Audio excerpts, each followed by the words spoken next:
Oh, hey, what's going on, guys? Didn't see you there. What am I doing? I'm just packing my Peter McKinnon bag, getting ready to go for a shoot. It's crazy to take a look at all this gear that I have and realize that I accumulated this in less than 2 years and that I still want even more. I've been seeing so many videos on YouTube lately of content creators saying, what's in my camera bag for 2021? But that gave me an idea. There's still so much gear that I want to get, and I want to put a little twist on it and say, what's not in my camera bag for 2021?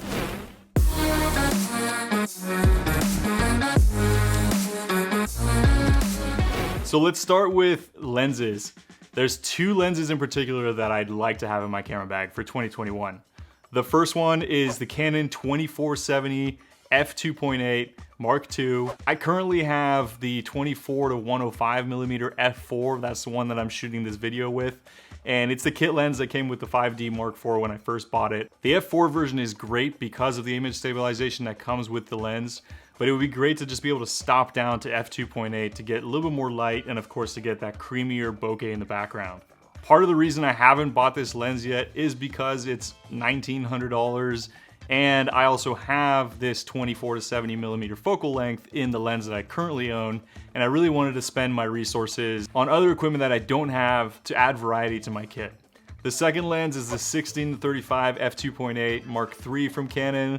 I would probably prioritize getting this one over anything else right now just because it'd be great for the studio. I don't have anything wider than 24 millimeters as my focal length right now. It would be a perfect option for widening the shot a little bit more or bringing the camera a little bit closer and still having background next to me. Since I already have the 70 to 200 millimeter f2.8, which is by far my favorite lens, having these other two lenses would give me a focal length of 16 millimeters all the way to 200 millimeters at f2.8, and all three of these lenses together are basically the trifecta of Canon lenses. I'm still waiting for Canon to release image stabilization for both the 16 to 35 and the 24 to 70, but maybe that's not on the cards anytime soon. The next piece of equipment that I could really use right now is an external monitor like the Small HD Indy 7.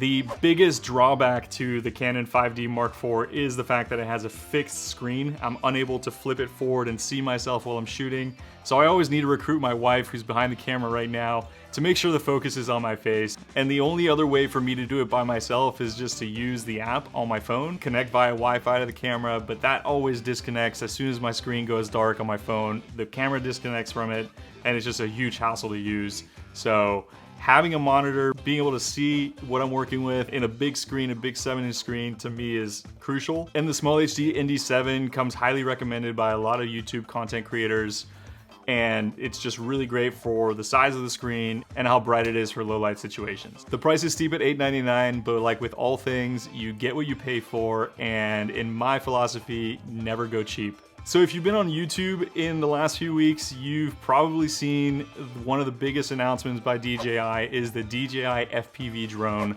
I own a couple regular drones. The GoPro Karma was my first one, and then I just got a DJI Mini about a year ago.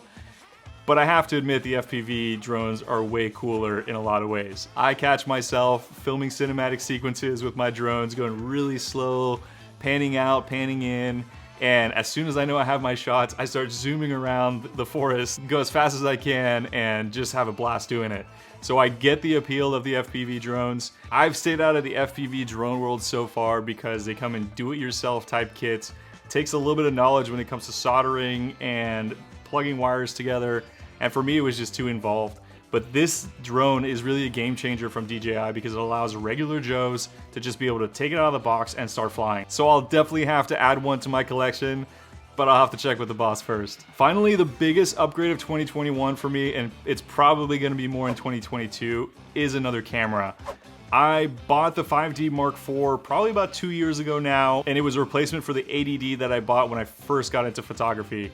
I bought the 5D Mark IV because I was focusing on photography. I was just shooting stills, but now that I'm getting more into video, I really need something that's a little bit more current and up to the times. All I want to do is shoot 4K at 120 frames per second. Is that too much to ask for? So I had my eye on the Canon R5 when it came out earlier this year, but I have a lot of EF mount lenses, and I really didn't want to have to buy an adapter for this new mirrorless body, and so I kind of held off.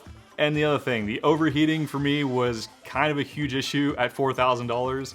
so I decided to wait it out. But I'm sure that by now you've heard all the rumors coming out of Canon. They're probably going to be releasing the R5C in early 2022. It's going to have a bigger body with active cooling to help with those overheating issues, and it's going to be a more cinema type camera to compete with the Sony FX3. So in this case, it was worth the wait. So that's it, guys. I feel so lucky to already have all this equipment, but everyone who's a photographer knows that it's a never-ending addiction and there's always more to get. And now that I'm making videos, I had to get even more gear to make high quality content for you guys. Those who've been with me since day one have probably seen the difference. That being said, I added one more piece of equipment already since last week. Can you tell? Here's a hint. Listen closely. Or if you can't figure it out, you'll just have to wait till next week. In the meantime, I hope you enjoyed this video. Smash the like button if you did.